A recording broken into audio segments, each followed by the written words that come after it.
હનુમાનજી લંકામાં પધારી ચૂક્યા છે. નીતિ શતકની અંદર ભર્તૃહરિ કહે છે, પ્રારભ્યતે ન ખલુ વિઘ્ન ભયેન નીચૈઃ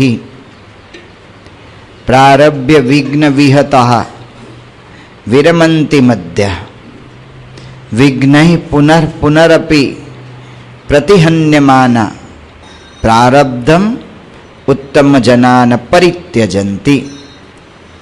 પ્રારભ્યતે ન ખલુ વિઘ્ન ભયેન નીચે. હું આ કરીશ તો આવું થશે, તેવું થશે, બીજું થશે, ત્રીજું થશે, એવા વિઘ્નોનો વિચાર કરીને જે નિમ્ન કક્ષાના માણસો છે, ન પ્રારભ્યતે, એ પ્રારંભ જ નથી કરતા. વિઘ્નથી સતત ગભરાતા રહે, શું થશે, આમ થશે તો, તેમ થશે તો, કોઈ જ કાર્ય જીવનમાં એ કરી ના શકે. પ્રારભ્યતે ન ખલુ વિઘ્ન ભયેન નીચૈ પ્રારભ્ય વિઘ્ન વિહતા વિરમંતિ મધ્યાહ. આરંભ તો કરી નાખે ઉત્સાહથી, બળથી, પણ થોડુંક વિઘ્ન આવે એટલે તરત કાર્ય બંધ કરી દે. આપણા માટે આ કહેવત પ્રચલિત થઈ છે, ગુજરાતીઓ આરંભે શુરા. આરંભ તો કરી નાખે, પણ થોડુંક વિઘ્ન આવે એટલે એને કાર્યને બંધ કરી દે. મધ્યમાં નિર્જળા ઉપવાસની શરૂઆત તો કરી નાખે ઉત્સાહથી, પણ 10-12 વાગે ભૂખ તો લાગવાની જ છે. ઉપવાસ કર્યો એટલે ભૂખ લાગવાની, એ નક્કી જ છે. એ નક્કી કરીને જ ઉપવાસ શરૂ કરવાનો હોય. આ તો ભૂખ લાગે ને થોડા કંઈક પગ ઢીલા થાય કે લાવો હવે ખાઈ લઈએ, કે ઉપવાસ તો કર્યો તો પણ ખાઈ લીધું. પ્રારભ્ય વિઘ્ન વિહતા વિરમંતિ મધ્યાહ વિઘ્નૈઃ પુનઃ પુનઃ પ્રતિહન્યમાના. વિઘ્નથી વારંવાર હણાય તો પણ પ્રારબ્ધમ શરૂ કરેલું કાર્ય ઉત્તમ જનાન પરિત્યજંતિ. ઉત્તમ માણસો એ પોતે આરંભ કરેલા કાર્યને મૂકતા નથી, ભલે વારંવાર વિઘ્નથી હણાય તો પણ. આ ઉત્તમ જનની વ્યાખ્યા છે. હનુમાનજી એવા ઉત્તમ જન હતા. કેટલા વિઘ્નો આવ્યા એને પસાર કરતા ગયા. શરૂઆતમાં જ એમને સુરસા મળી, આકાશમાં સુરસા, જળમાં હિંસિકા અને સ્થળમાં લંકિની. વારંવાર વિઘ્નો આવતા ગયા, પણ વિઘ્નને હટાવતા ગયા, વિઘ્નને પાર કરતા ગયા, અને એ પાર કરતા કરતા ઠેઠ લંકા સુધી પહોંચી ગયા. તો પ્રારબ્ધમ ઉત્તમ જનાન પરિત્યજંતિ. બ્રહ્મ સ્વરૂપ શાસ્ત્રીજી મહારાજ માટે આ શ્લોક કહેવાતો હતો. કેટલા વિઘ્નો આવ્યા આ સિદ્ધાંતની સ્થાપના માટે. સનાતન વૈદિક સિદ્ધાંત એને એમણે મૂર્તિમાન કર્યો. એ મૂર્તિમાન કરવામાં કેટલા વિઘ્નો. પૈસા નહીં, કોઈ જાતના માણસોને, અમારા હરિપ્રકાશ સ્વામી કહેતા, નાણાં નહીં, માણા નહીં, પાણા નહીં, કશું જ નહીં, કોઈ સગવડ નહીં. સમયો આવે ને શાસ્ત્રીજી મહારાજ, યોગીજી મહારાજને પત્ર લખે કે આપણે સમયો કરવાનો છે, તો 100, 150, 200 જેટલા હરિભક્તો ભેગા થશે, તો આજુબાજુના ગામમાં જઈને લોટ માગી આવજો. તો યોગીજી મહારાજ અમારે ઠેઠ પોલારપુર સુધી, ધંધુકા સુધી, આગળ જાય તો મોદડ સુધી, અડવાળ સુધી, ત્યાં સુધી જઈને બધો લોટ માગીને લાવે. ત્યારે સમયો થાય, એ વગર સમયો ન થાય. 10, 11 વાગે, 12 વાગે સંતો લોટ માગીને પાછા આવે. ત્યાર પછી સારંગપુરમાં તાવડી શરૂ થાય, કહેતા કે ચૂલો પ્રગટાવાય, કે હવે લોટ આવી ગયો છે તો રોટલા ઘડાશે.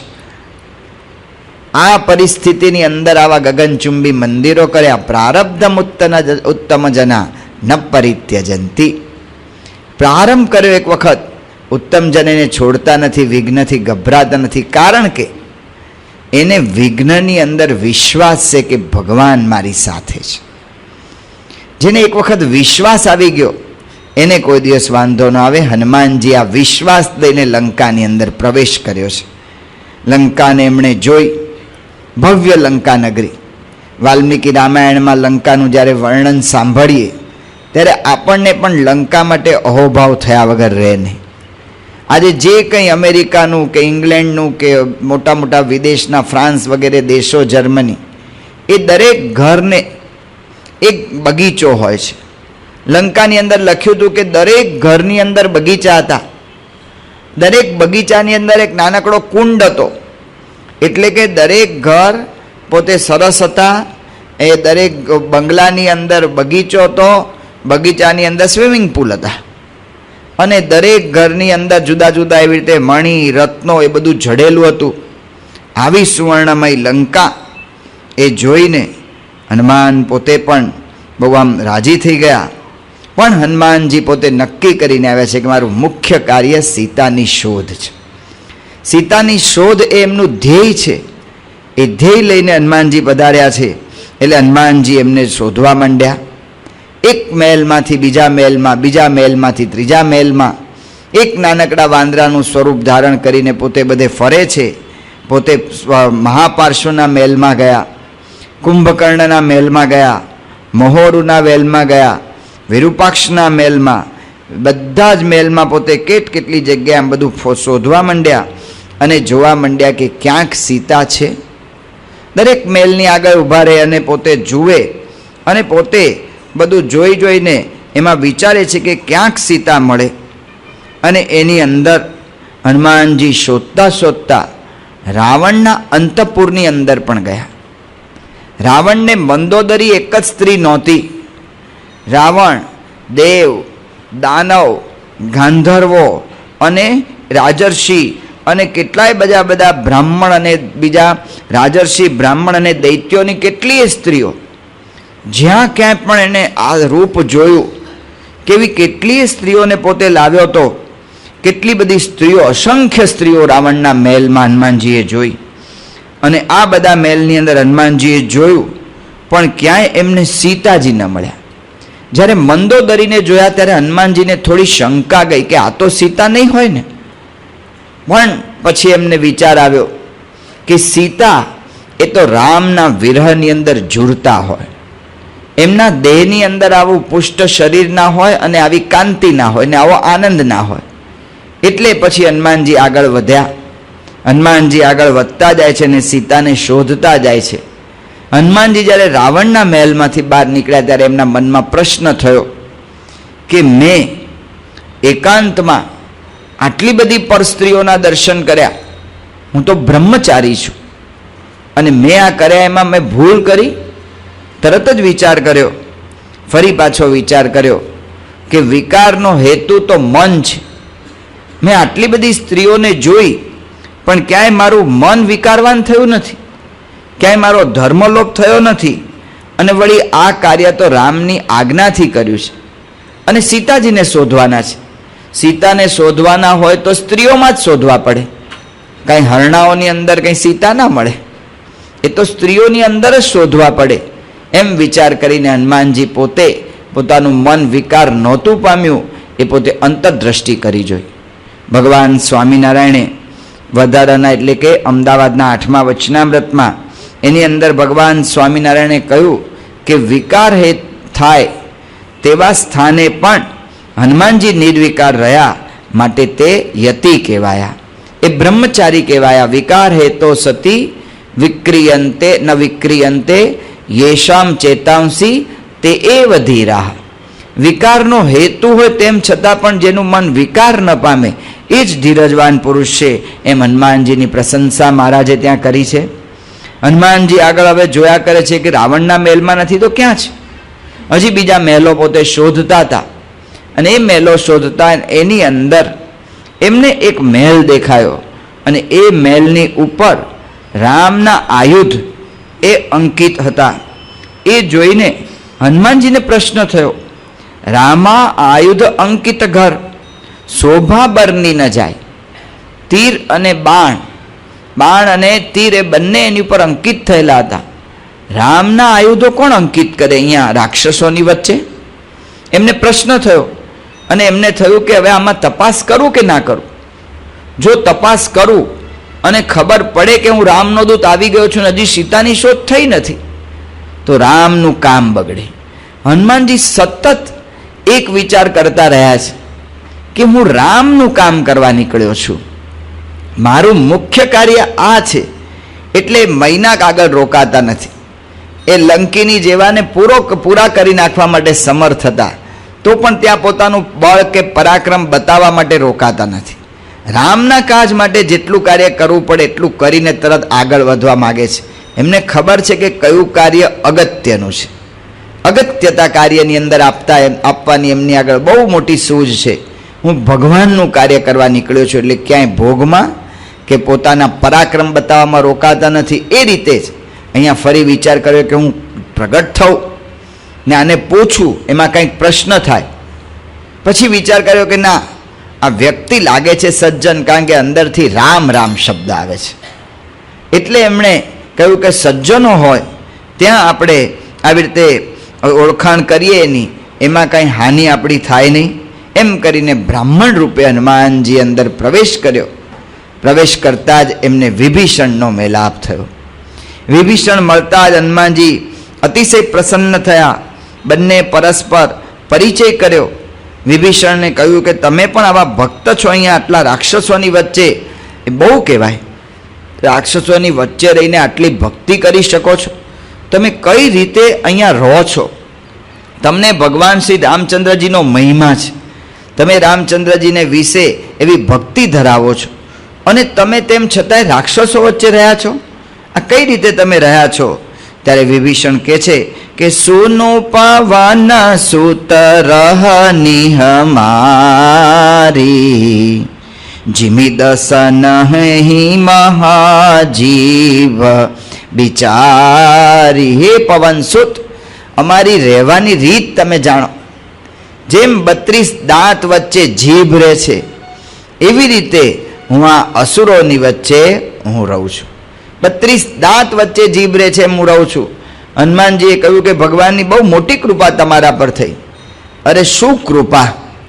કારણ કે આ તો રાક્ષસોની વચ્ચે મારે રહેવાનું છે, જેને ભગવાનની ભક્તિનો જરા પણ રંચ માત્ર એમનામાં ભક્તિનો છાંટોય નથી, એની વચ્ચે રહેવાનું છે. ત્યારે હનુમાનજીએ કહ્યું કે ભગવાનની તમારા પર એ કૃપા છે કે રાક્ષસો બધા દાંત જેવા છે અને તમે જીભ જેવા છો. જીભ છે ને નમ્ર છે, સરળ છે, વળે છે. દાંત અક્કડ છે, ક્યારેય વળતા નથી ને કાયમ એવી રીતે સ્થિર ને સ્થિર જ રહે છે.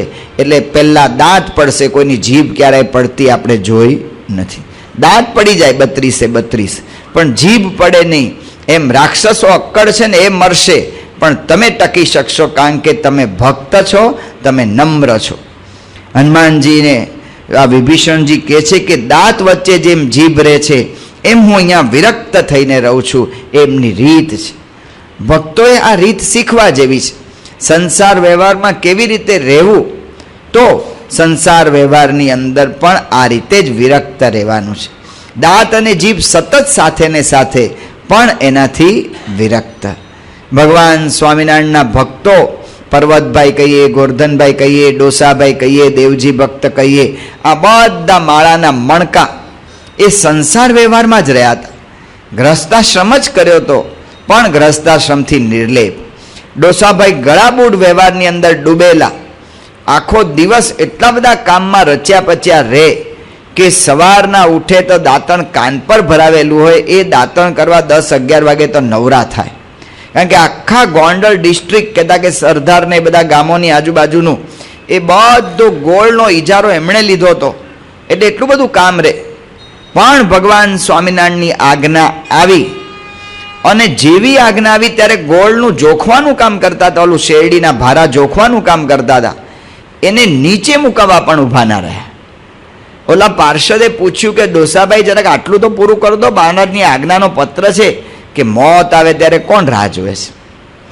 મોત આવે ત્યારે આ ભારો ઉતારવા હું રહી જ ના શકું.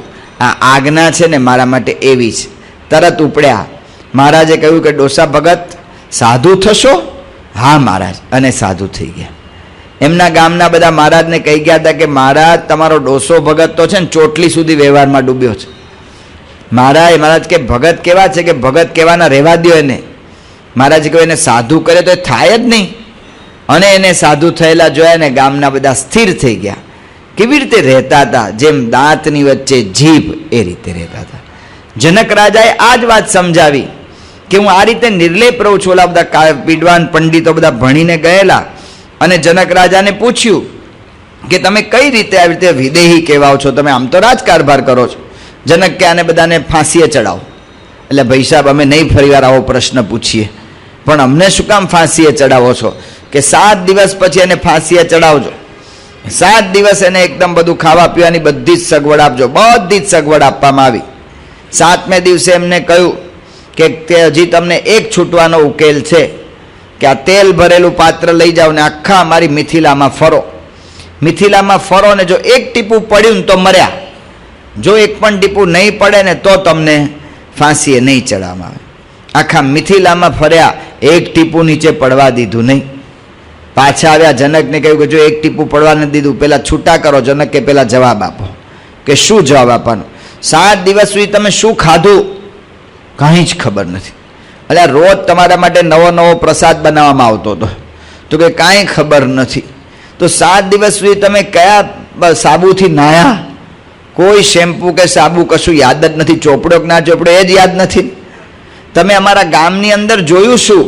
આટલા બધી નાટક શાળા છે, આજની ભાષામાં વાત કરીએ તો થિયેટરો છે, મોટા મોટા મોલ છે, અને કેટલા બધા રમત ગમતના સ્ટેડિયમ છે ને બધું શું શું જોયું. એક વસ્તુ ખબર નથી, આ તેલ ઉપર જ વૃત્તિ હતી. જનક કે એ રીતે જ મને અખંડ એ અનુસંધાન રહે છે કે આ ઘડીને આ ક્ષણને આ પળે મરવાનું છે. મહારાજે અંતેના 30મા વચનામૃતમાં કહ્યું કે આ વાતનું નિરંતર અનુસંધાન અમને રહે છે કે આ ક્ષણને આ પળ એ દેહ મૂકવાનો છે. એટલે હું આના વચ્ચે રહીને પણ વિરક્ત રહી શકું છું. રાજકારભાર કર્યા છતાં પણ મારી વિદેહ અવસ્થા એ રહે છે. એવી રીતે વિભીષણ અહીંયા કહે છે કે હું એવી રીતે રહું છું. વિભીષણ બહુ રાજી થઈ ગયા કે હનુમાનજી તમારા જેવા ભક્ત પધાર્યા એ મારા પર બહુ મોટી કૃપા થઈ. અબ મોહી ભા ભરોસા હનુમંતા, બિન હરી કૃપા મિલહી નહીં સંતા. જો રઘુબીર અનુગ્રહ કિન્ના, તુમ મોહી દરસ હઠી દિન્ના. જો રઘુબીર અનુગ્રહ કિન્ના, આ ભગવાન રામચંદ્રે મારી પર અનુગ્રહ કર્યો, કૃપા કરી કે તમે મને સામેથી મળ્યા. અબમોહી ભા ભરોસો હનુમંતા, હે હનુમાન હવે મને વિશ્વાસ આવે છે. અત્યાર સુધી મને હતું કે મારા તામસી દેહમાં મારું કલ્યાણ થશે કે નહીં થાય, પણ કારણ કે તમે મને મળ્યા, સંત મને મળ્યા, બિનહરી કૃપા મિલહી નહીં સંતા.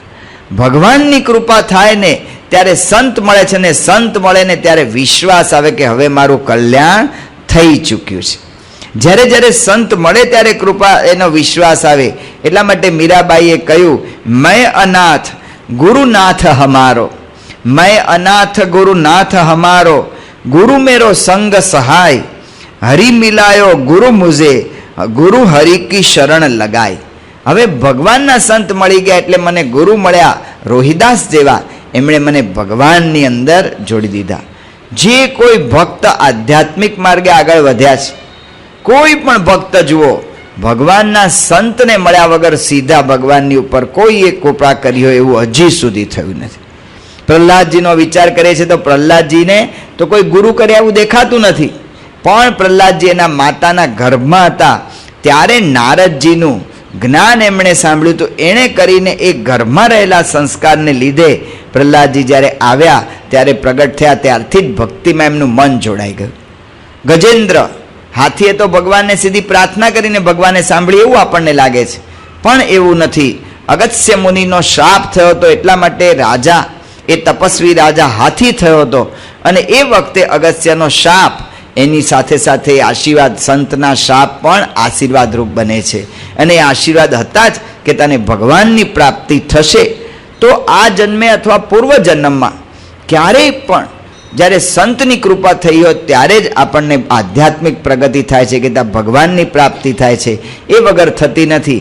એટલા માટે વિભીષણે કહ્યું કે અબમોહી ભા ભરોસો હનુમંતા, હવે મને વિશ્વાસ આવી ગયો કે મને ભગવાન મળશે જ. પ્રમુખ સ્વામી મહારાજ જેવા સંતની પ્રાપ્તિ આપણને થઈ છે, એમના દર્શન આપણને થયા છે, એમની કૃપા આપણા પર થાય છે, એટલે આપણને વિશ્વાસ આવે છે કે હવે ભગવાનનો સાક્ષાત્કાર શક્ય થશે જ. કારણ કે બિનુ હરિ કૃપા મિલહી નહીં સંતા, ભગવાનની કૃપાથી આવા સંત આપણને મળ્યા છે. હનુમાનજીએ વિભીષણજીને પૂછ્યું કે હું મૂળ સીતાનું કાર્ય કરવા આવ્યો છું, સીતાજી ક્યાં છે? ત્યારે વિભીષણજી એને કહ્યું કે સીતા અત્યારે અશોક વાટિકાની અંદર છે. હનુમાનજી તરત જ અશોક વાટિકા પર પહોંચી ગયા. અશોક વાટિકાના વૃક્ષો, એના ફળો, એના કુંડો બધું જોયું કે વાહ, સરસ મજાનો બગીચો બનાવ્યો છે. એની બગીચાની અંદર વાલ્મીકી રામાયણમાં વર્ણન આવે છે કે બગીચામાં ઝાડ હતા, એ ઝાડ સોનાના ઊભા કરેલા, અને એ ઝાડની ઉપર નાની નાની ઘંટડીઓ લટકાવેલી હતી કે આખો દિવસ બગીચામાં પવન આવે તો મધુર ઘંટડીઓનો રણકાર તો ચાલુ જ હોય. આ રાવણે કેટલી બધી વ્યવસ્થા એના બગીચામાં કરેલી હતી અશોક વાટિકામાં. એનો પોતાનો ખાસ સ્પેશિયલ વિહાર માટેનો આ બગીચો હતો, એટલે એની અંદર આ બધી વ્યવસ્થા કરી હતી. હનુમાનજી ત્યાં આવ્યા, એમને સીતાજીને ગોતવાના હતા, અને એમણે જોયું કે ઘણી બધી રાક્ષસીઓ છે. એની વચ્ચે એકદમ દુબળા પાતળા ઉપવાસથી થયેલા, મેલા વસ્ત્રો ધારણ કરેલા, અશ્રુપૂર્ણ મુખવાળા એક સુંદર સ્ત્રી હતા. એમને લાગ્યું કે આ જ સીતાજી હોવા જોઈએ. રામચંદ્રજીએ જે આભૂષણ એમને કહેલા એ ઓળખ્યા. સીતા કેવળ રામની અંદર મન લગાવીને પોતાના ચરણથી ઉપર ક્યાંય દ્રષ્ટિ એમણે માંડી નથી, અને એકલા બેઠા છે. સીતાનું આવું દુઃખ જોઈને હનુમાનજીની આંખોમાં આંસુ આવી ગયા કે અરે રે, સીતા જેવી સતી સ્ત્રીને આવું દુઃખ પડે. આ સીતા, એનું જે આ પતિવ્રતાપણું, એને માટે જેટલું કરીએ ને એટલું ઓછું છે. કેવી રીતે સીતાને હવે હું રામની વાત કરું એ વિચાર કરે છે. ત્યાં તો આજુબાજુ હનુમાનજીએ જોયું કે કેટલી રાક્ષસીઓ સીતાનો ચોકી પહેરો કરી રહી છે. કેટલીક એકાક્ષી છે, કેટલાક એક આંખવાળી છે, કેટલીક એક કાનવાળી છે, કેટલીક વાંદરા જેવા કાનવાળી છે, કેટલીક મોટા માથાવાળી છે, કેટલીક લાંબા પેટવાળી છે, કોઈ કુબડી તો કોઈ ટૂંકી, કોઈ ઘોડાના જેવા પગવાળી તો કોઈ ઊંટના જેવા પગવાળી, કોઈ હાથીના પગી તો કોઈ ગાય જેવા પગવાળી, આમ ભૂંડ ગધેડા જુદા જુદા મોઢાવાળી, વિચિત્ર ચિત્ર વિચિત્ર અનેક રાક્ષસીઓ એ સીતાની આજુબાજુ ફેલાયેલી છે. એ બધાની વચ્ચે હરણીની જેવા ફફડતા સીતા એ ત્યાં બિરાજે છે. જે વૃક્ષ ઉપર સીતાજી બેઠા હતા એ જ વૃક્ષ ઉપર હનુમાનજી ત્યાં કૂદી પડ્યા, અને એ વૃક્ષ ઉપર પોતે ગયા. અને એ જ હજી તો હનુમાનજી શું કહેવું, કેવી રીતે કહેવું એ વિચારતા હતા. એટલી વારમાં તો રાવણ ત્યાં આવ્યો. રાવણ જેવો ઉઠ્યો કે કામાતુર થયેલો હતો. કામાતુરાણામ ન ભયમ ન લજ્જા. કામાતુર માણસ છે ને ભય અને લજ્જાને મૂકી દે છે, કહેતા કે એને ખ્યાલ જ નથી રહેતો. રાવણ ઉઠીને તરત જ આવ્યો. એની સાથે એની કેટલી બધી રાણીઓ છે, અને એ બધાની વચ્ચે ત્યાં સીતાની પાસે આવે છે. એને જરા પણ શરમ નથી કે મારી રાણીઓ મારી આજુબાજુમાં છે, હું એક સ્ત્રીને આવી રીતે માંગણી કરું છું, એની આગળ જે કામ સુખની લાલસા બતાવું છું, એમાં મારી શું કિંમત રહેશે. એ શરમ અને લાજને નેવે મૂકીને સીતાની પાસે આવીને ઊભો રહ્યો. સીતાના અંગે અંગનું વર્ણન કર્યું અને કહ્યું કે તું ગભરાય છે શા માટે? અહીંયા કોઈ દૈત્ય કે માનવ નથી, તું મને પ્રેમ કર, હું તને અતિશય ચાહું છું. અમારે તો રાક્ષસ તો આવી રીતે કરતા જ હોય છે. તું આવી રીતે સુંદર છો, અને તારે જમીન પર સૂવું, ગંદા કપડો પહેરવા, ઉપવાસ કરવા એ તને શુભે છે? ચંદન ચર્ચ, વિવિધ આભૂષણો પહેર, ખા પીને લેલ કર. આ તારી યુવાની જાય છે. યદ અતીતમ પુનઃ ન એતી. જે જાય છે એ પાછું નથી આવતું. માટે અત્યારે તું સુખ ભોગવી લે, કારણ કે તારા અંગો અંગની શોભા જોઈને મારું મન તારી અંદર ચોંટી ગયું છે. ખુદ બ્રહ્મા પણ તારી રચના કરીને એ ઉદાસ થઈ ગયો છે, કહેતા કે વૈરાગી થઈ ગયો છે કે આનાથી વધારે સારું હું કોઈ જ સૌંદર્ય નહીં સર્જી શકું. એવું તને આવી રીતે તું મારી પટરાણી બન. હું આવી રીતે તારી દાસ છું, તારો ગુલામ છું. રામ તો જીવતો હશે કે નહીં એનું કોણ જાણે. અને રામ તો ગમે એવો હોય, એ બળમાં, પરાક્રમમાં, ધનમાં, કીર્તિમાં કોઈ રીતે મારા તુલ્ય નથી. મને પરણ, તને એક વખત જોયા પછી મારી કોઈ રાણીને વિશે મને સુખ થતું અને ઈચ્છા થતી નથી. પીબ વિહરહ રમસ્વ ભુંક્સ્વ. તું ખા પી અને આનંદ કર. આવું જ્યારે સીતાની પાસે બોલવા માંડ્યો, એણે પોતાની લાજ શરમને નેવે મૂકી દીધી છે. સીતાજી જેવા પતિવ્રતા સ્ત્રી, સીતાનું પતિવ્રતાપણાની અહીંયા આપણને આ મહિમા સમજાય છે, અને પતિવ્રતાપણાનો મહિમા સમજાય છે કે સીતાજી કેટલા પતિવ્રતા હતા. રાવણે કેટલું પ્રલોભન આપે છે અને પટરાણી બનાવવા માગે છે. તેમ આટલી બધી લંકાની સમૃદ્ધિ સીતાએ જોઈ છે, તેમ છતાંય સીતાનું મન ક્યાંય ચોંટતું નથી. રાવણ જ્યારે બહુ બોલ્યો ત્યારે સીતાએ એમની આડું તરણું મૂક્યું. કેટલાક એમ કે છે કે તરણું એના માટે મૂક્યું કે પતિવ્રતા સ્ત્રી કોઈ દિવસ પારકા પુરુષ સાથે વાત કરે નહીં, પણ એવો સમય આવે, દેશકાળ આવે ને કરવું પડે તો કંઈક વચ્ચે આળસ રાખીને વાત કરે. પણ કથાકારો કહે છે કે તરણું એટલા માટે મૂક્યું કે એમણે રાવણને કહ્યું કે રાવણ, તું તો મારી આગળ તણખલા જેવો છો. અથવા તો એમ કહેવા માગતા હતા કે રાવણ, તે આપેલી આ સમૃદ્ધિના જે વખાણ કરે છે ને એ મારે મન તણખલા જેવા છે, એમાં મારું મન જરાય ચોંટતું નથી. જે નિષ્કાન સ્વામી કહ્યું કે એવી કોણ વસ્તુ છે આ ભૂમાં, જેમાં લોભ્યા જેમાં લોભે જે લોભ્યા પ્રભુમાં. એમ કહીને સીતાજીએ કહ્યું કે રાવણ, આવી વાતો કરવી એ તને શોભે છે? હું પતિવ્રતા સ્ત્રી છું. એમ કહીને સીતા તરત આડું ફરી ગયા. રાવણ તરફ પીઠ ફેરવીને એમણે કહ્યું કે ખરેખર આ લંકાની અંદર કોઈ સંત નથી, ને જો સંત હોય ને તો તું એનો માનતો નથી, નહીતર તારામાં આવી દુષ્ટ મતી જ કેવી રીતે રહે? મને ઐશ્વર્ય, ધન કે કોઈ પદાર્થથી લોભાવીશ નહીં. સૂર્ય જેવા રામ સિવાય રામને હું ક્યારેય નહીં છોડું. હજી માન, રામ શરણાગત વત્સલ છે, તને ક્ષમા આપશે. પણ તું એમ માને છે કે તું બચી જઈશ, પણ રામના બાણથી તું નહીં બચી શકે. જેમ સિંહની ગંધથી કૂતરા ભાગે ને એવી સ્થિતિ તારી થશે. તું ઇન્દ્રના વજ્રને રોકી શકીશ, યમના દંડને પાછો પાડી શકીશ, પણ રામના બાણથી બચી નહીં શકે. ગમે ત્યાં જા, ઇન્દ્રના લોકમાં જા, સ્વર્ગમાં જા, કૈલાસમાં જા કે વરુણની સભામાં જા, પણ રામના બાણો તને નહીં છોડે. આવી સીતાની દ્રઢતાપૂર્વકની વાતો સાંભળીને રાવણ ગુસ્સે થઈ ગયો. જો પહેલા સીતાને જુદા જુદા પ્રલોભનોથી લોભાવવામાં આવ્યા છે, હવે સીતાજીને ભય દેખાડીને પાછા પાડવા પ્રયત્ન કરે છે. રાવણે કહ્યું કે મને અતિશય પીડતો કામ એ તારા પર ક્રોધ કરવા દેતો નથી, પરંતુ હવે તારો વધ થશે. તું 2 મહિનાની અંદર, તુલસી રામાયણમાં છે કે 1 મહિનામાં મને વશ થઈ જા, મને પરણ, નહીતર મારા રસોઈયા તારા ટુકડે ટુકડા કરીને તારો નાસ્તો બનાવશે.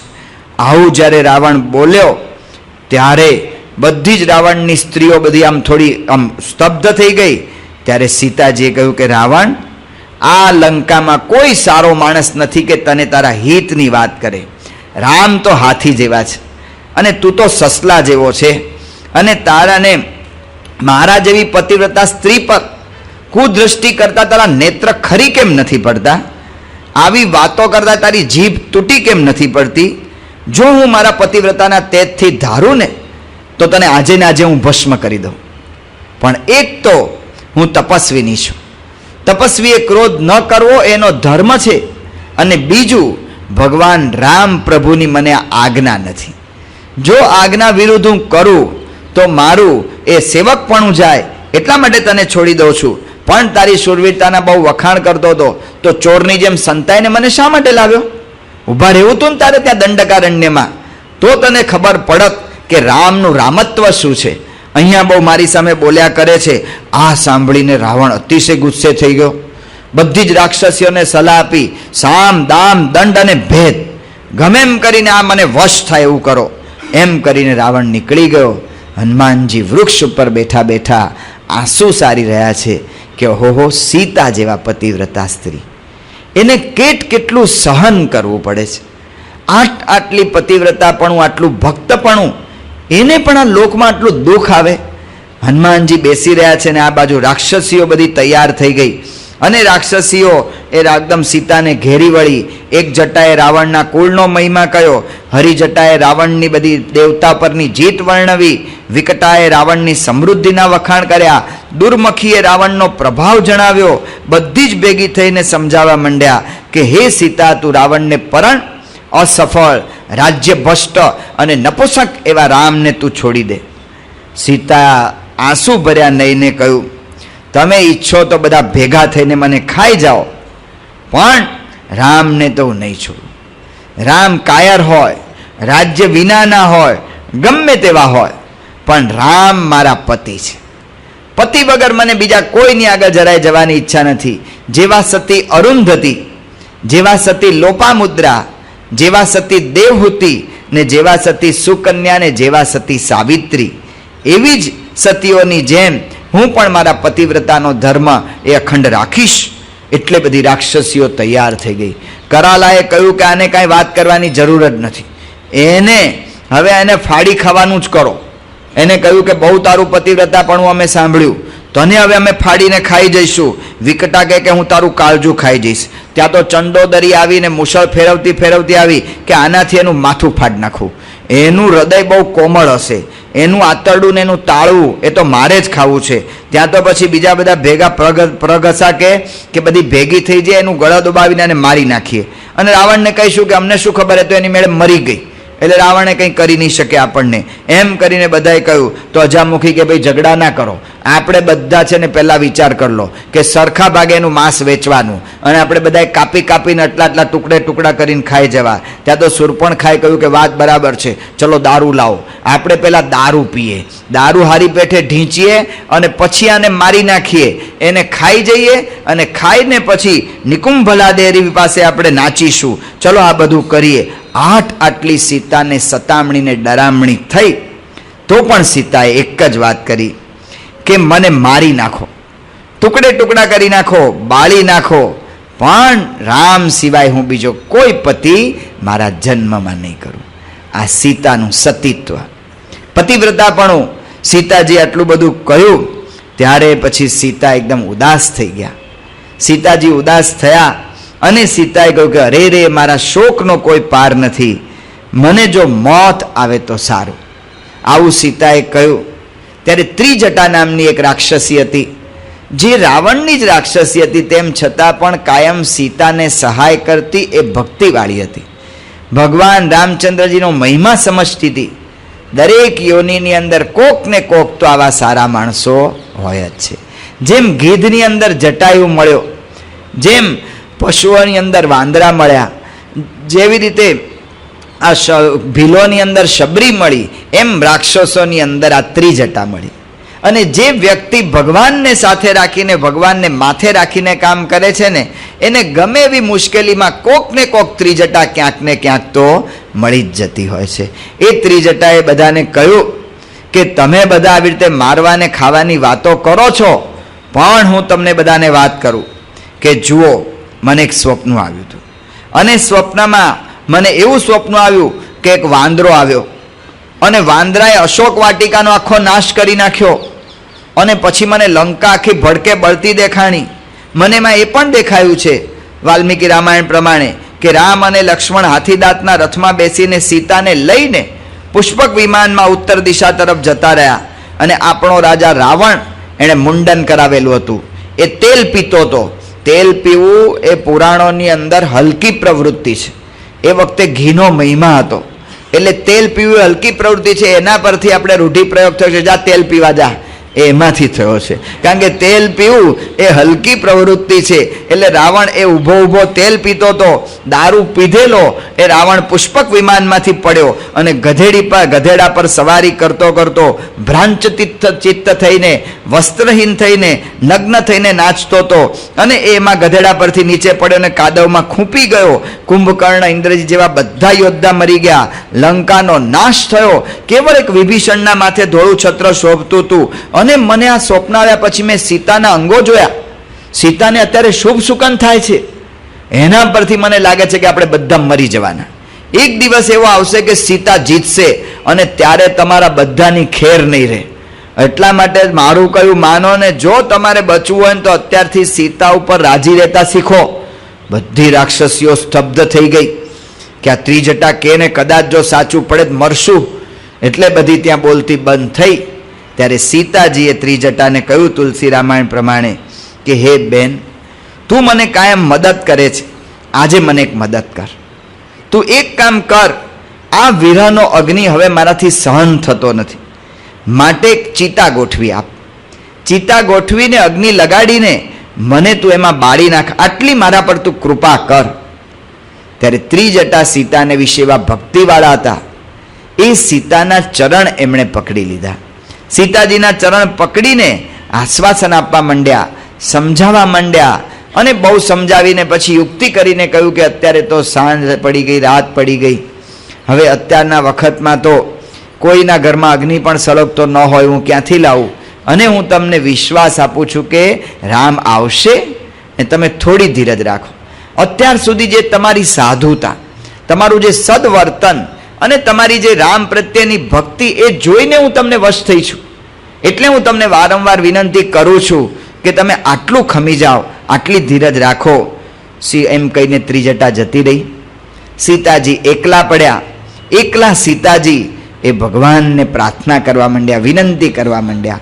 આકાશને પ્રાર્થના કરી કે હે આકાશ, તારી પાસે આટલા બધા તારાઓ છે, એક તારાને અંગારા રૂપે મારા પર ખેરવ ને, તો હું એક અંગારાથી હું બળીને મરી જાઉં. હે ચંદ્રમા, તને કેમ એવું સૂઝતું નથી? શા માટે તારા પ્રકાશ, તારા કિરણો તું શાંત રાખે છે? તારા કિરણોથી અગ્નિ સળગાવ, અગ્નિ પ્રગટાવ અને મને તું બાળી નાખ. હે અશોક વૃક્ષ, તારી કૂંપળો એ દીવાના જ્યોત જેવી છે, એમાંથી એકાદ અંગારો ખેરવ, અને અંગારો ખેરવને મારી પર નાખ, તો એકાદ અંગારો હશે ને તો એના આધારે પણ હું બળીને મરી જઈશ.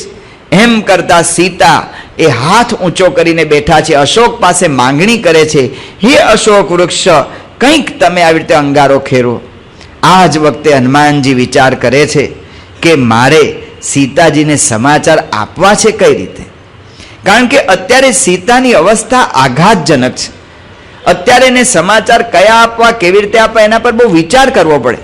પૂજ્ય ડૉક્ટર સ્વામી કહે છે કે અમને ડૉક્ટરોને સમજાવવામાં આવતું, તેના ક્લાસ લેવામાં આવતા હતા કે ધારો કે પેશન્ટ ગુજરી ગયો છે, મરી ગયો છે, અને એના સંબંધીઓ હાજર છે, તો હવે એના સંબંધીને કઈ રીતે સમાચાર આપવા? કારણ કે એના સંબંધીને પાછો આઘાત ન લાગે એ રીતે તમારે વાત કરવાની, આગળ પાછળ બધું ગોઠવીને એના અમારા ક્લાસીસ લેવાતા હતા. એ જ વાત ભગવાન સ્વામિનારાયણ શિક્ષાપત્રીમાં કહ્યું, યાદૃક ગુણો ય પુરુષ તાદૃશા વચને ન સહ દેશ કાલાનુસારેણ ભાષણીઓ ન ચાન્યથા. જેવા ગુણે યુક્ત જે હોય એને એ રીતે બોલાવો. અત્યારે સીતાજી બહુ દુઃખી થઈ ગયા છે. અત્યારે સીતાજી એકદમ રજોગુણની અંદર આવૃત્ત છે. તો એ રીતે માણસ તમો ગુણી હોય ને ધમધમ કરતો આવ્યો હોય તો ત્યારે આપણે ધ્યાન રાખવું પડે કે દેશકાળ પ્રમાણે બોલાવવું પડે. અત્યારે એને તમો ગુણ વર્તે છે ને જો સામે આપણે પડકાર કરીએ ને તો મારામારી થાય. ત્યાં વિચાર કરવો પડે. યાદૃક ગુણો ય પુરુષ તાદૃશા વચને ન સ દેશકાલાનુસાર, દેશકાળ પ્રમાણે બોલો. આપણે કયો દેશમાં એ ઊભો છે, અત્યારે કયો કાળ છે, અત્યારે એના મનની અંદર કયો ગુણ વર્તે છે, એ બધાનો વિચાર કરવો પડે. જજ હોય અને એનો દીકરો વકીલ હોય, અને વકીલ હોય અને જજ જજમેન્ટ આપતો હોય કોર્ટની અંદર, ને દીકરો કેસ લડતો હોય, તો ત્યાં કોર્ટમાં એને એમ ના કહેવાય કે પપ્પા તમારી વાત સાંભળો. ત્યાં કોર્ટની અંદર ઊભો છે અને આ વકીલ છે પોતે, ને ત્યાં જજનો રોલ ભજે તો નામદાર જજ સાહેબ અથવા નામદાર યોર મેજેસ્ટી એવી રીતે એને વાત કરવી પડે. ત્યાં એવી રીતે એને બોલવું પડે. પછી એ બે જણા પાછા ઘરમાં ભેગા થાય અને ટેબલ ખુરશી પર એક જ ટેબલ પર બે જમતા હોય તો ત્યાં એમ ન કહેવાય કે યોર મેજેસ્ટી જરા દાડામ લંબાવો ને, ત્યાં સીધું પપ્પા કહેવાય. દેશકાલાનુસારેણ, દેશકાળ કયો છે એ પ્રમાણે બોલાવવું પડે. આપણા છોકરા બધા એના મિત્રની વચ્ચે વીંટળાયેલા હોય અને એ વખતે એને ધમકાવી ના દેવાય, કાંઈ ભણતો નથી, આમ નથી કરતો, તેમ નથી કરતો. ત્યાં દેશકાળ પ્રમાણે હનુમાનજી બહુ જ એક એક સૂક્ષ્મ વિચાર કરી કરીને કામ કરે છે. કઈ રીતે રામનું કામ ન બગડે.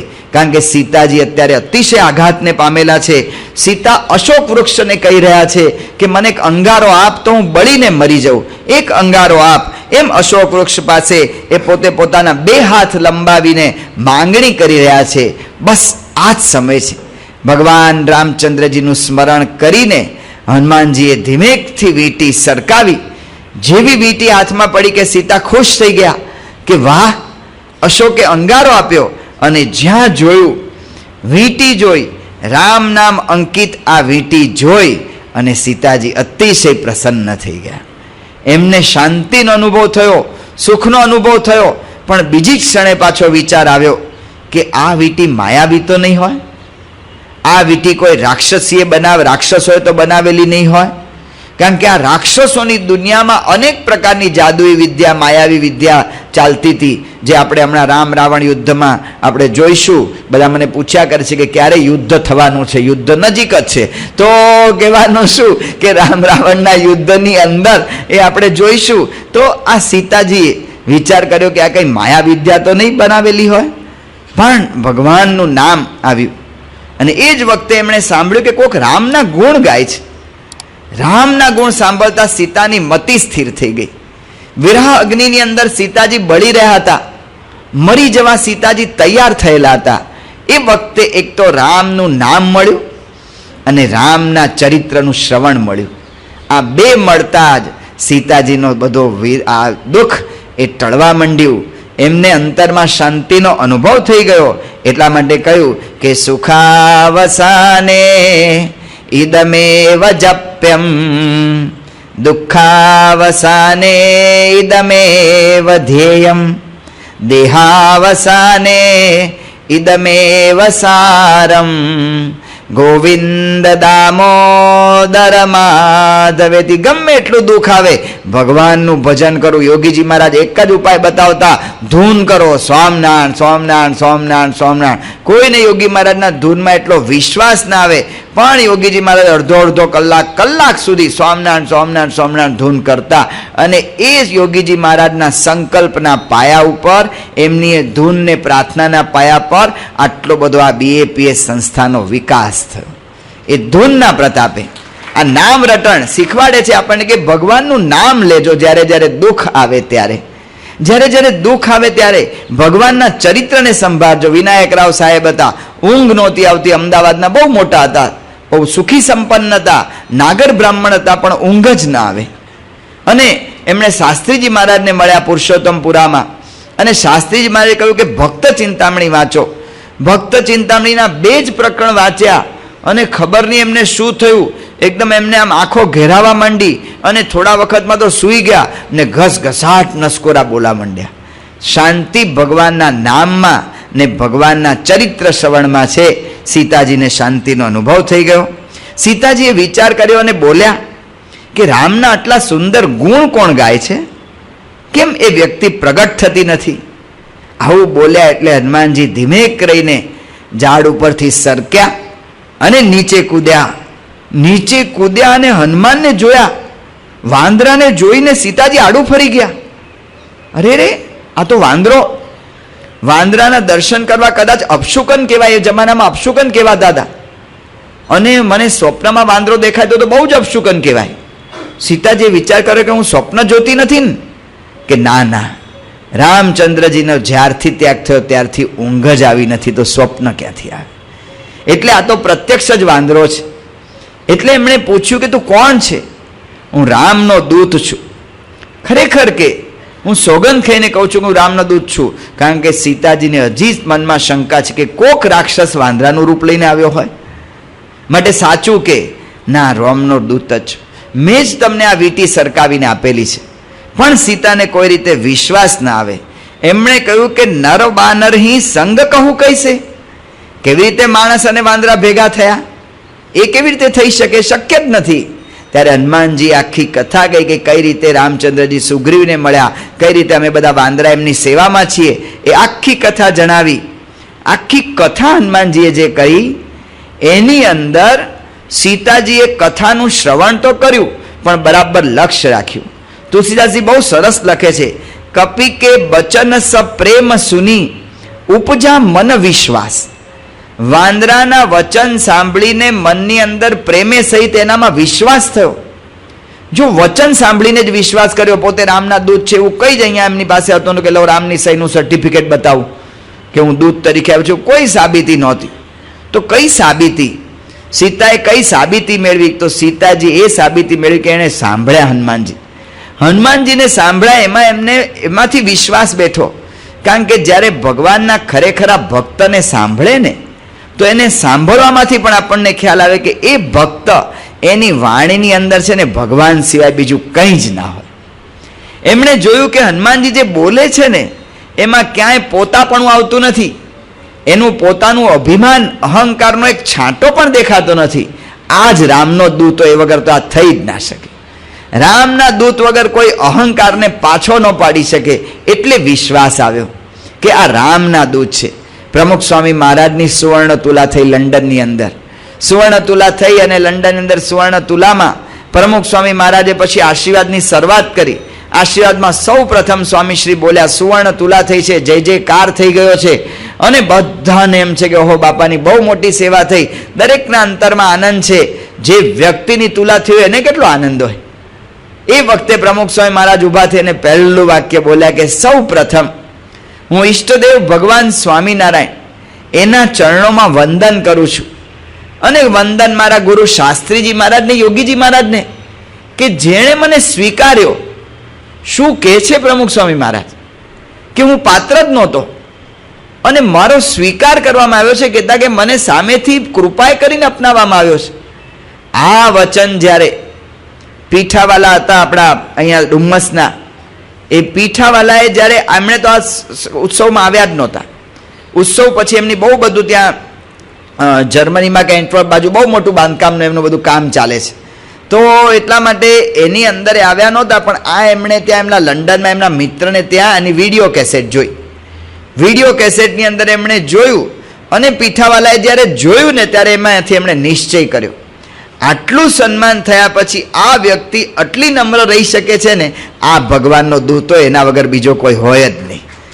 આ હનુમાનજીનું લક્ષણ. હનુમાનજીની પ્રતીતિ સીતાજીને આમાંથી આવી.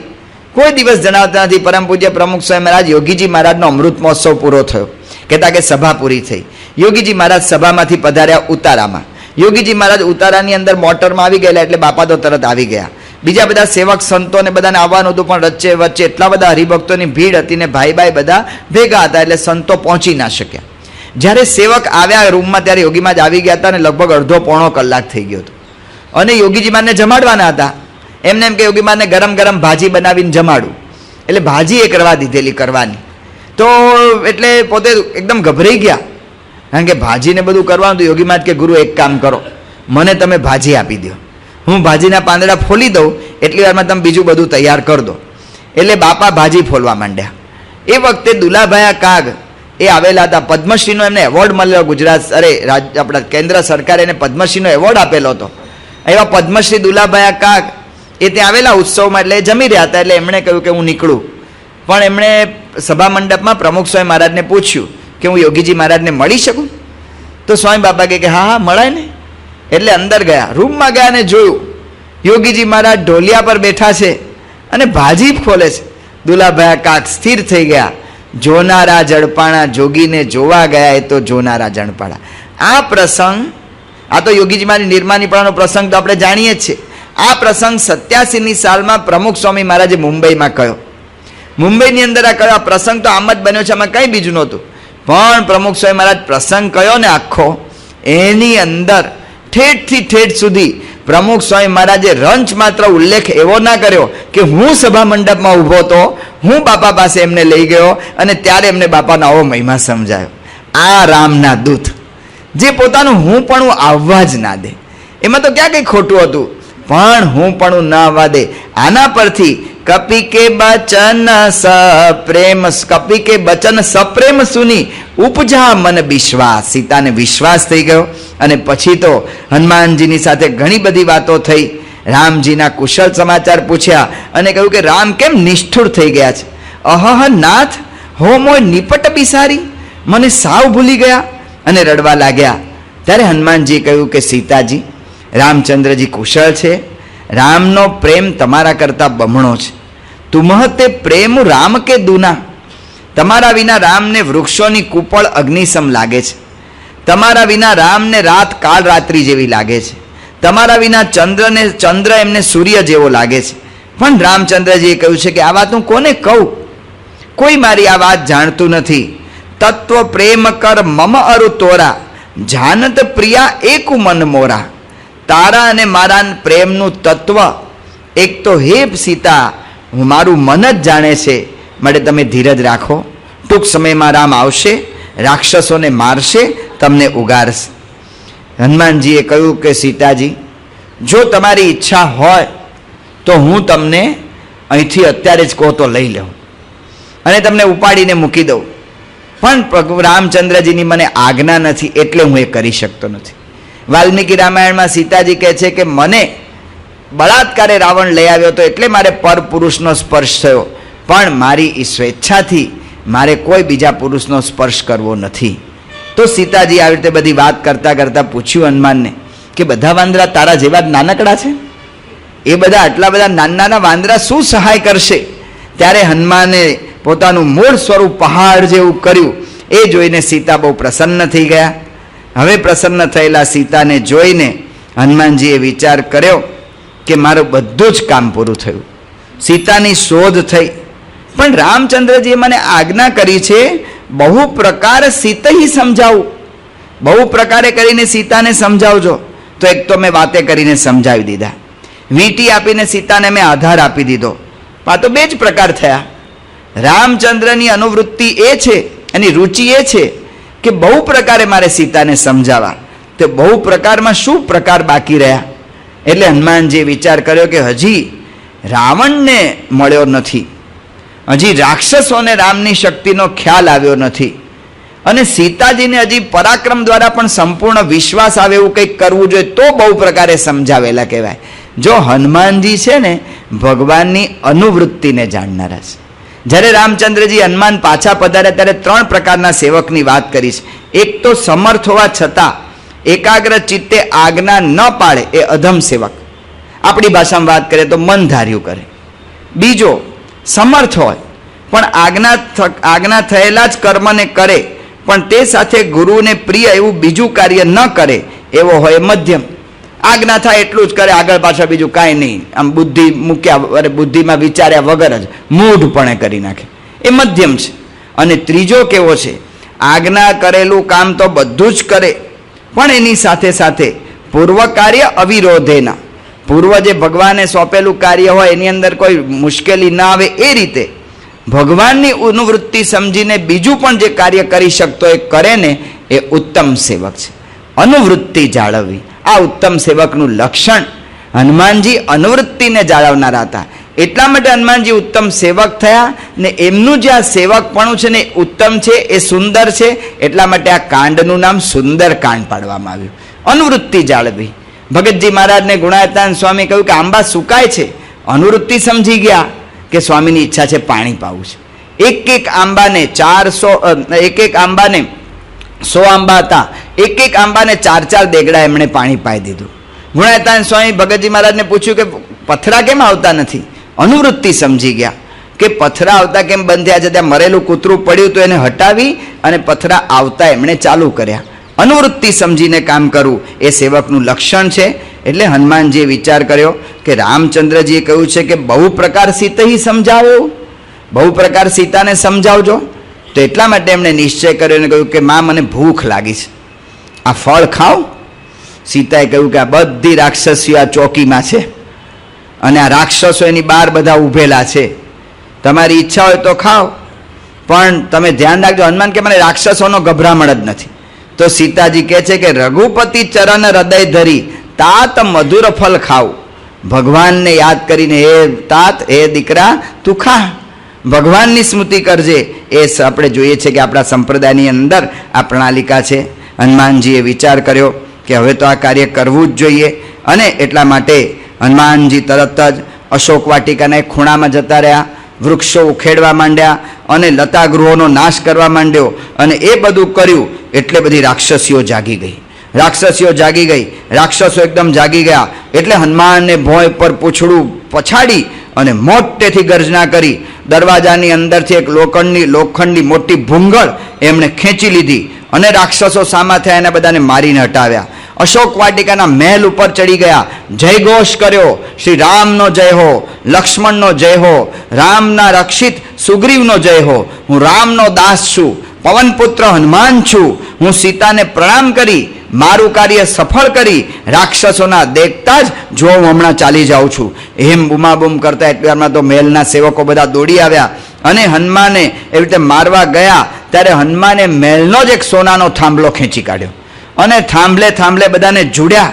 નાના નાના સૈનિકો મરી ગયા એટલે રાવણને આ સમાચાર મળ્યા. રાવણનો મંત્રી પ્રહસ્ત હતો, એણે એના દીકરા જંબુમાલીને મોકલ્યો. જંબુમાલીને હનુમાનજીએ મોક્ષ કરી નાખ્યો એટલે બીજા 7 મંત્રીઓના જુદા જુદા પુત્ર આવ્યા, એનો પણ વધ થયો. પહેલી વાર રાવણના મનમાં શંકા ગઈ કે કોઈક બળવાન આવ્યો લાગે છે. એટલે રાવણે એનો પુત્ર, એનો પ્રિય પુત્ર અક્ષય હતો, નાનો છોકરો હતો, એનો સૌથી નાનો દીકરો, અને અક્ષય એને બહુ પ્રિય હતો, એને મોકલ્યો કે જા બેટા તું કર. અને હનુમાનજી એ આવી રીતે અક્ષય જ્યારે એની સામે આવ્યો, અક્ષય લડવામાં ચતુર હતો એટલે હનુમાને જોયું કે છે તો છોકરો હોશિયાર, એટલે હનુમાન રમત કરતા કરતા એના બાણો સહન કરવા લાગ્યા. પણ પછી એમને લાગ્યું કે મારા પ્રાણ હવે જોખમમાં મુકાય એમ છે, એટલે રથ ઉપર ત્રાટક્યા અને એના ઘોડાને મારી નાખ્યા. રથમાંથી ઉતરીને તલવાર લઈને અક્ષય સામે દોડ્યો. હનુમાને તેના 2 પગ પકડીને જોરથી ફેરવ્યો અને એવો જમીન પર પછાડ્યો કે એના ચૂરે ચૂરા થઈ ગયા. અક્ષના સમાચાર આ સાંભળીને રાવણ મૂઢ થઈ ગયો. એટલે એણે તરત જ એનો મોટો પુત્ર ઇન્દ્રજીત હતો, જે યુદ્ધ કળામાં બહુ નિપુણ હતો, એને બોલાવ્યો કે તું જા. ઇન્દ્રજીતના બાણો પણ હનુમાન ચપળતાથી ચૂકવતા રહ્યા. ઇન્દ્રજીત સમજી ગયો કે આ વાંદરો સામાન્ય નથી, આ વાંદરો એ કોઈક હોશિયાર વાંદરો છે, એને આ સામાન્ય બાણથી મારી નહીં શકાય. એટલે બ્રહ્માસ્ત્ર છોડ્યું અને બ્રહ્મા પર પૂજ્ય ભાવને લીધે હનુમાનજીએ એ બ્રહ્માસ્ત્રનું બંધન સ્વીકારી લીધું. બંધન થતાં એમને એમ પણ થયું કે રાવણને મળવાની તક મળશે, આના વગર તો રાવણને મળી શકાય એવું છે જ નહીં. એટલે બંધનને હનુમાનજીએ સ્વીકાર્યું અને જેવા બંધનને હનુમાન નીચે પડ્યા કે બીજા બધા રાક્ષસો હનુમાન પર તૂટી પડ્યા, એને ગરદાપાટું મારવા માંડ્યા, દોરડેથી એમને બાંધી દીધા. એને લીધે બ્રહ્માસ્ત્રની જેટલી અસર હતી ને બધી ઉતરી ગઈ. ઓલા ઇન્દ્રજીતે જે કર્યું તો બધું કર્યું બધું ધૂળમાં મળી ગયું. ઇન્દ્રજીને થયું કે આ શું કર્યું આ લોકોએ, પણ ચાલો પકડીને લઈ ગયા હનુમાનજીને રાવણની પાસે. રાવણના દરબારની અંદર રાવણ બેઠો હતો અને હનુમાનજી જ્યારે સામે આવ્યા, હનુમાન રાવણને જોઈને દંગ થઈ ગયા, સ્થિર થઈ ગયા. ઓહો, આનામાં કેટલું બધું બળ છે, કેટલી શક્તિ છે. જો અધર્મને, રાવણને જોઈને હનુમાન સ્થિર કે જો અધર્મને અધર્મને માર્ગે ન ચાલ્યો હોત રાવણ તો ઇન્દ્રતુલ થયો હોત. હનુમાનજીને આ તો સામેનો માણસ, રાજા સીધો પૂછે નહીં, એટલે પ્રહસ્ત દ્વારા હનુમાનજીને રાવણે પૂછ્યું કે પૂછો આને કે કોણ છે. પ્રહસ્તે કહ્યું કે તું સ્વસ્થ રહેજે, બોલ તું કોણ છે? તું ઇન્દ્રનો દૂત છો? વરુણે તને મોકલ્યો છે? કયા દેવતાએ મોકલ્યો છે? તું દેખાય છે વાંદરા જેવો, પણ તારું પરાક્રમ એમ નથી કહેતું કે તું વાંદરો છે, બોલ કોણ છે? હનુમાને કહ્યું કે મને ઇન્દ્રે મોકલ્યો નથી, યમે મોકલ્યો નથી, વરુણે મોકલ્યો નથી, હું વાંદરો જ છું અને હું રામનો દૂત છું. હું સુગ્રીવની આજ્ઞાથી આવ્યો છું અને મારે રાવણને જોવો હતો. આવું કંઈ પરાક્રમ કર્યા વગર રાવણ સાથે વાતચીત કરવાનું શક્ય બને એવું હતું જ નહીં, એટલા માટે મેં આ કર્યું છે. ઘણા રાવણના જેવા પ્રકૃતિના માણસો હોય ને, એને જ્યાં સુધી કોઈ ઘરમાં કંઈક ધાંધલ ધમાલ ન કરે ને ત્યાં સુધી એને પૂછે જ નહીં, એને મળે જ નહીં. આ રાવણની પ્રકૃતિ છે, કોઈ બીજાનામાં જરાય રસ લેવો એનો વિચાર જ નહીં.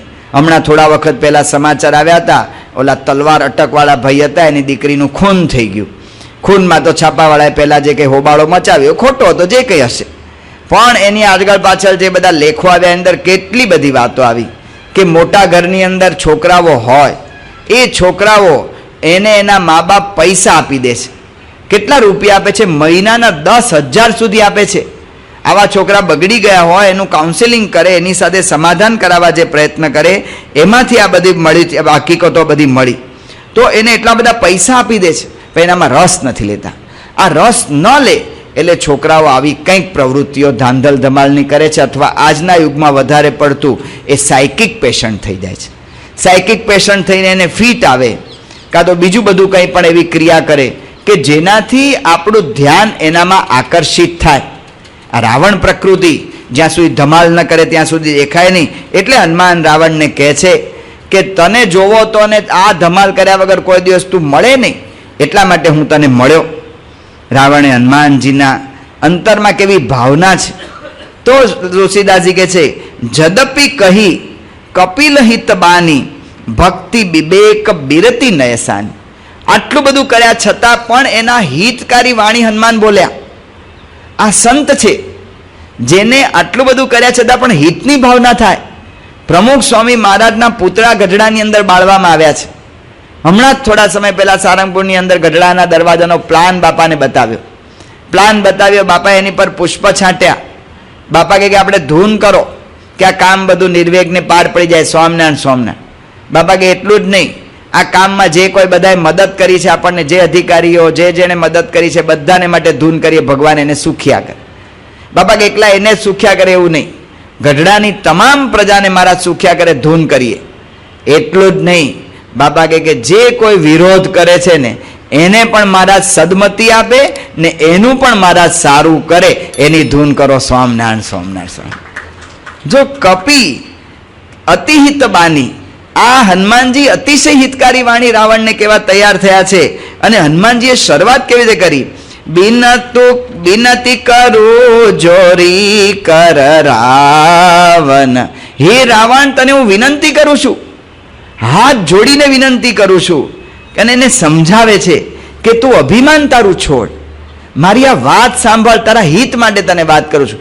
બે હાથ જોડીને હનુમાનજી જેવા પરાક્રમી પુરુષ, એક રાવણ જેવો રાક્ષસ, જે રાવણે સીતાજીનું હરણ કર્યું છે ને કામી છે, ક્રોધી છે, માની છે, બધા જ સ્વભાવે પૂરો છે, એવા માણસને સમજાવવા માટે પ્રયત્ન કરે છે. આ સંતત્વ છે, આ એમનું સાધુપણું છે.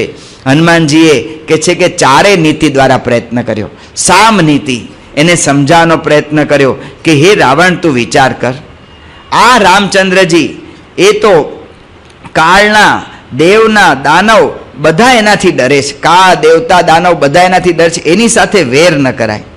અને આ રામચંદ્ર વગરની વિમુખ, રામ વિમુખ સંપત્તિ પ્રભુ પાઈ, જાય રહી પાનું બી પાઈ બીનું પાઈ. રામ વગરની જે સંપત્તિ છે ને એ મળે ને તો પણ ન મળ્યા જેવી જ.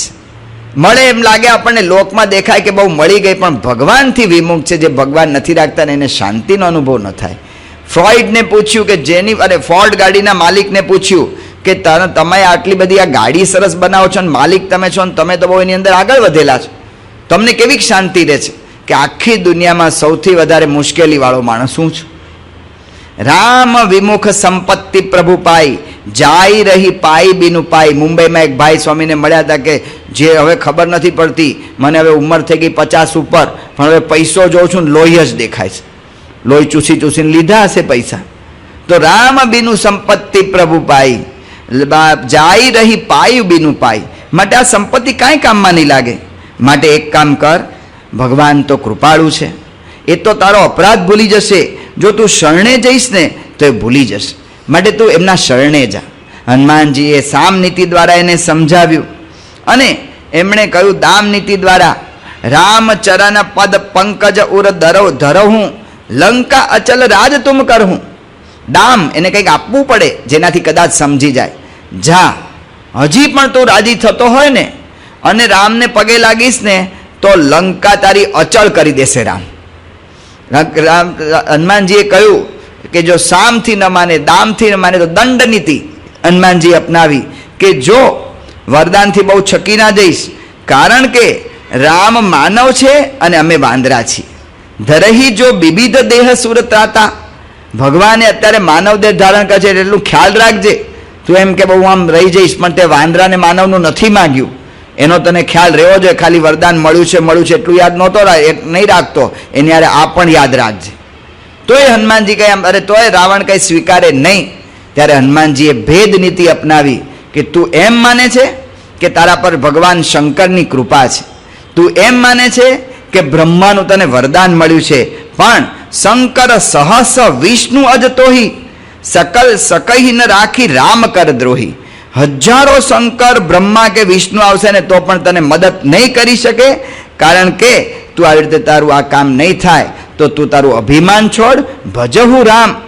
આવી જ્યારે બધી વાતો કરી ત્યારે આ હનુમાનજીની વાત એ રાવણ ક્યાંથી સ્વીકારી શકે? એણે તરત જ કહ્યું કે આ વાંદરાને અત્યારે મારી નાખો. ત્યારે ત્યાં વચ્ચે વિભીષણ પડ્યા. વિભીષણે કહ્યું કે દૂત હોય ને એ દૂતને મારી ન શકાય.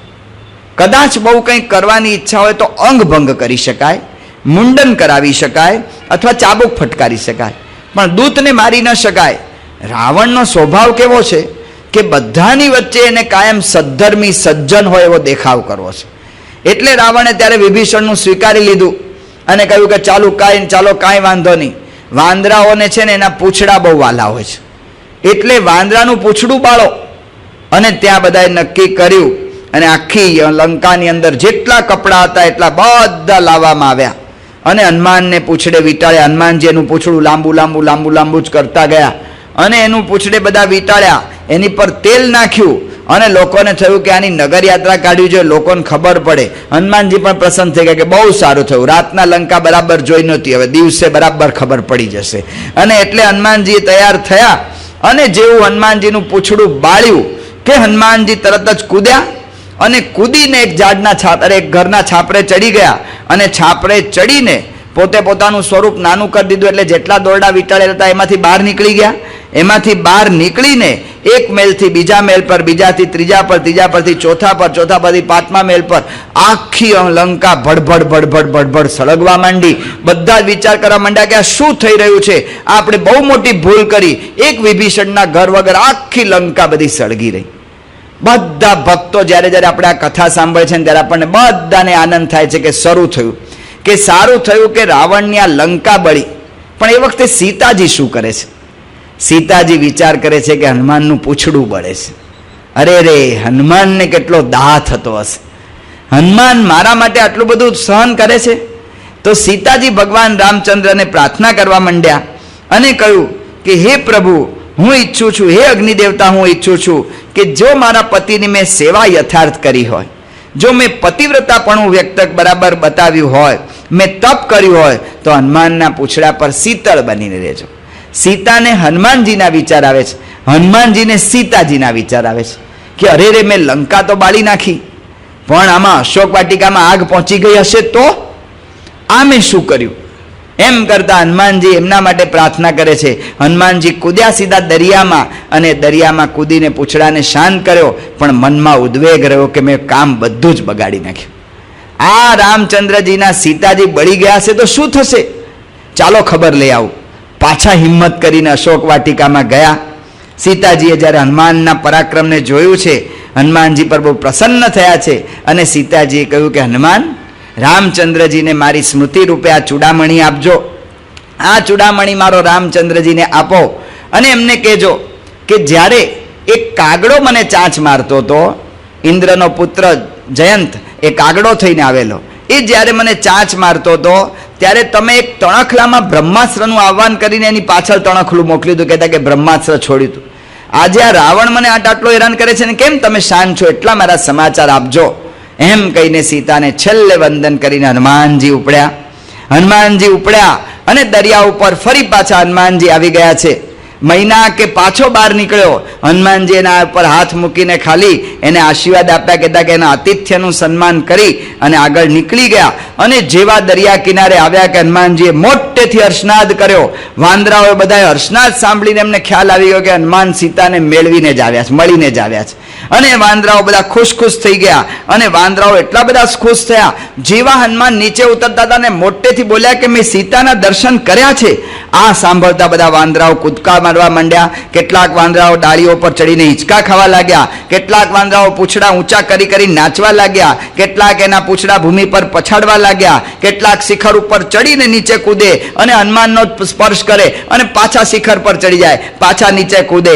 કેટલાક વાંદરાઓ ફળ ફૂલ લાવીને હનુમાનજી આગળ ધર્યા, કેટલાક વાંદરાઓએ મોટી મોટી ડાળીઓ તોડી અને હનુમાનજી માટે આસન બિછાવી દીધું. હનુમાનજી એની ઉપર બેઠા. વાંદરાઓની અંદર આનંદ થઈ ગયો. હનુમાનજીએ કહ્યું કે રામના પ્રભાવથી, તમારા બધાના આશીર્વાદથી હું આ કામ કરી શક્યો છું. આ કામ અશક્ય હતું અને સીતાના મેં દર્શન કર્યા. ખરેખર પતિવ્રતાપણામાં આવી સ્ત્રી બીજી મળવી મુશ્કેલ છે. એમની પતિવ્રતાની સામે આપણે જેટલી કરીએ ને કામ એટલું ઓછું છે. એની સાધુતા જોઈને મને થાય છે કે એના માટે આપણું જીવન સમર્પિત કરી દેવું જોઈએ.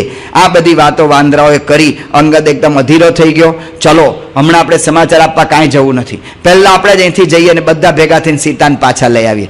જાંબાને કહ્યું ભાઈ સાહેબ ઉતાવળ ન કરો, રામની આજ્ઞા શું છે એનો વિચાર કરો.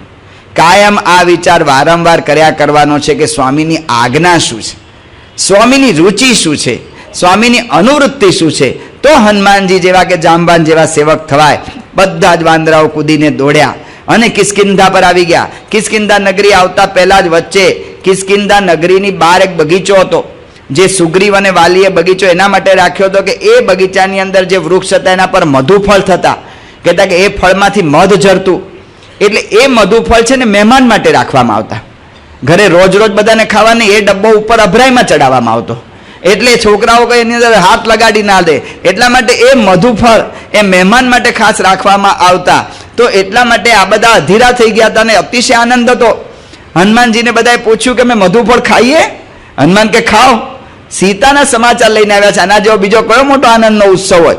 બધા જ વાંદરા મધુફળ ખાવા માટે તૂટી પડ્યા. દધીમુખ નામે વાંદરો હતો, એની રક્ષામાં એને માર્યો અને વાંદરાઓ બધા મધુફળ ખાવા માંડ્યા. રામચંદ્રજી, લક્ષ્મણ અને સુગ્રીવ ત્રણેય જણ ચર્ચા કરી રહ્યા છે, વિચાર કરી રહ્યા છે કે શું કરવું, કેમ કરવું. એ વખતે દધીમુખ દોડતો દોડતો આવ્યો અને સુગ્રીવને કહ્યું કે હનુમાનજી પણ આવા કાર્યમાં ભળ્યા. તમારો આદેશ છે કે મધુફળ કોઈએ ન ખાવા, પણ હનુમાને સંમતિ આપી અને અંગદ વગેરે બધા જ વાંદરાઓ ભેગા થઈ અને અત્યારે આપણો મધુફળ આખો ઉજેડી નાખ્યો. કહેતા કે બધા ફળ ખાઈ જાય છે, શું કરું? સુગ્રીવે કહ્યું કે રામ, ચોક્કસ સીતાજી મળી ગયા છે, નહીતર મારા વાંદરા છે ને કોઈ દિવસ આવું વર્તન કરે નહીં. આ આનંદના સમાચાર ના હોય ને તો આ થઈ શકે નહીં. આનંદ છે ને એના વર્તનમાં વર્તાય. જેમ અભયસિંહ હતા, એ ધ્યાન કરતા હતા અને ધ્યાન કરતા હતા ત્યારે જે ઓલા દેહાચારણ મારવાડથી આવ્યા એમણે જોયા અભયસિંહને ધ્યાન કરતા. એમણે કહ્યું કે તમને કોઈ ગુરુ મળ્યા લાગે છે, બાકી આવું ધ્યાન થાય નહીં. પ્રાપ્તિનો આનંદ છે ને મુખ ઉપર જણાય જ આવે ને જણાય ને ત્યારે જ પ્રાપ્તિનો મુખ્ય આનંદ. તો જ એ આનંદ આપણે પામ્યા કહેવાય કે તમને કોઈ ગુરુ મળ્યા લાગે છે. ત્યારે દેહાચરણને અભયસિંહે કહ્યું કે મને ગુરુ ગુણાતાન સ્વામી મળ્યા છે. રવિશંકર મહારાજ યોગીજી મહારાજ માટે કહેતા કે આમણે છે ને એમના મુખ ઉપર જોતા લાગે છે કે એમણે આધ્યાત્મિક આનંદ ખૂબ લૂંટ્યો છે. જો આનંદ મુખ પર વર્તાય. વાંદરાઓનું આ જોઈને હનુમાન સુગ્રીવે કહ્યું અને રામચંદ્રજી પાસે બધા એટલી વારમાં તો પહોંચી ગયા. દરેક આવ્યા ત્યારે રામ, લક્ષ્મણ ને સુગ્રીવ બેઠા છે ત્યાં બધા વાંદરા પહોંચ્યા, એમને ચરણે પડ્યા અને રામે ભગવાને બધાની કુશળતા પૂછી. હનુમાનજી કશું જ બોલતા નથી, પરમ વંદન કર્યા. ભગવાન રામચંદ્રજી પૂછે છે કે શું કરી આવ્યા? થોડું ઘણું વાંદરાઓએ કહ્યું કે ખરેખરું કામ થઈ ગયું. થોડોક વિગતવાર રિપોર્ટ જામવાને આપ્યો, પણ હનુમાન કંઈ બોલ્યા નહીં. ત્યારે રામચંદ્રજી કહે છે જો કઈ રીતે સેવક વર્તે છે, એ સેવકનું સુંદરપણું શું છે એ આ સુંદર કાંડ આપણને સમજાવે છે. હનુમાનજીને રામચંદ્રજીએ પૂછ્યું, કહું તાત કેહી બાત ભાંતિ જાનકી રહતી, કરતી રક્ષા સ્વ પ્રાણન કી. જાનકી કેવી રીતે રહે છે અને પોતાના પ્રાણની રક્ષા કઈ રીતે કરે છે? ત્યારે એમણે કહ્યું કે નામ પહારું દિવસ નિશી ધ્યાન તુમાર કપાટ, લોચન નિજ પદ જંત્રિત જાહી પ્રાણ કેહી બાટ. હે રામચંદ્રજી, દિવસ રાત આપનું નામ લીધા કરે છે, એના પ્રાણના પેરેગીર છે. આપના ધ્યાન રૂપી કબાટને કહેતા કે દરવાજાને એમણે બંધ કરી દીધા છે. આપના ધ્યાનથી એમણે પોતાના પ્રાણને નીકળવાના દરવાજા બંધ કરેલા છે. નેત્રો કેવળ આપના ચરણાવિંદની અંદર જ લગાડી રહ્યા છે. હવે એના પ્રાણ કેવી રીતે જાય? રામચંદ્રજી કહે છે કે અરે રે, સીતા જેવાને આટલું બધું દુઃખ, આટલી બધી વિપત્તિ. ત્યારે હનુમાનજી કહે છે કે કહું હનુમંત પીપતિ પ્રભુ સોઈ, જબ તવ સુમિરન ભજન ન હોય. હનુમાન કહે છે કે હે રામચંદ્રજી, આ વિપત્તિ એ વિપત્તિ નથી. વિપત્તિ તો એ છે કે જ્યારે તમારું ભજન ન થાય. એટલા માટે કુંતા માતાએ ભગવાન શ્રી કૃષ્ણને કહ્યું ભાગવતના પ્રથમ સ્કંદમાં, હે ભગવાન, જ્યારે અમે જંગલમાં હતા ને એ સારું હતું, કારણ કે ડગલે ને પગલે તમારી પ્રાર્થના થતી. એટલા માટે કુંતાજી દુઃખ માગન કે લીનો હિ ભક્ત કે રીતિ વે, વિપદા ન સંતુ શશ્વત જગત ગુરો, કે મને વિપત્તિ કાયમ આવો. જ્યારે મહારાજના વખતના વડોદરાના નારૂપંત નાના એ સયાજીરાવના વાંકમાં આવ્યા ને સયાજીરાવે એમને અન્નક્ષેત્રની અંદર મોકલી દીધા, એમની બધો જ અધિકાર ખેંચી લીધો, પૈસા બધા લઈ લીધા. ત્યારે ગોપાલ સ્વામી પણ આ જ વાક્ય બોલ્યા કે સારું થયું, મહારાજની કૃપા થઈ કે જેનાથી નારૂપંત નાના નિષ્કિંચન કર્યા, નહીતર 10 જન્મે પણ શુદ્ધ થાત નહીં. વિપત્તિ એ છે કે ભગવાનનું ભજન ન થાય. એટલા માટે ભગવાન કે છે હું